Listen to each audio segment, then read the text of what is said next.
ह्याला स्पोडोप्टेराचे एक लूर्स आहेत आणि दुसरं आणि हेलिकोवर्पाचे 2 प्रकारच्या सोयाबीन अळ्या पडतात, त्याच्यासाठी एवढं आहे ह्याच्यामध्ये. ही तुम्ही लूर्स लावलो की ह्याच्यामध्ये जेवढे काही पतंग आहेत आता पतंग सगळे ह्याच्यामध्ये ह्या गोळीच्या वासाने ह्याच्यामध्ये येणार आणि ह्याच्यामध्ये पडणार.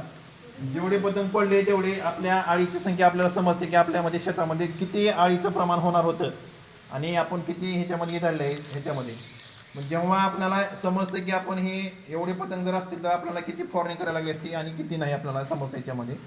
मग ज्यावेळेस आपण कीटकनाशक फवारणी करणार होतो त्याचा आपल्याला एक खर्च वाचला. आपल्याला खर्च वाचवायचे आपलं तर काय खताच्या वर्षी किमती 300-400 रुपयानं किमती वाढलेत, पण आपलं उत्पन्न वाढलंय का? अजिबात उत्पन्न वाढले नाही. आपलं खर्च आपला वाढलेला आहे पण उत्पन्न आपलं वाढत नाही.